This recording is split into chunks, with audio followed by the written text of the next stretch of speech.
Hi everyone. నేను ఈరోజు మీకు కాలీఫ్లవర్ 65 లేదా కాలీఫ్లవర్ పకోడీ మీరు ఏ పేరైనా పెట్టుకోవచ్చు. కానీ టేస్ట్ మాత్రం చాలా బాగుంటుంది. ఇది ఈజీగా ఇంట్లోనే ఎలా తయారు చేసుకోవాలో నేను మీకు చూపిస్తాను.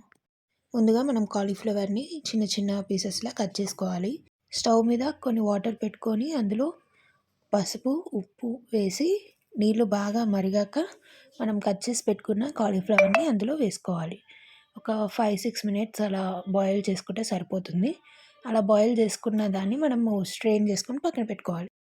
ఇప్పుడు మనము మిక్సింగ్ బౌల్ తీసుకొని అందులో కొంచెం శనగపిండి, అలాగే కొంచెం బియ్యపిండి అండ్ కార్న్‌ఫ్లోర్ వేసుకొని అందులోనే అల్లం వెల్లుల్లి పేస్ట్ అండ్ టేస్ట్‌కి సరిపడా సాల్ట్, కొంచెం కారం, కొంచెం గరం మసాలా అండ్ సోడా ఇవన్నీ వేసుకొని మనం వాటర్ పోసుకొని కలుపుకోవాలి.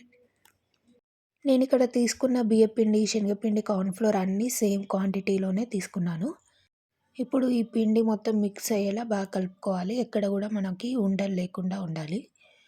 అండ్ ఇందులోనే మనము ఉడకపెట్టి పెట్టుకున్న కాలీఫ్లవర్ ఉంటుందిగా ఇందులో వేసుకోవాలి.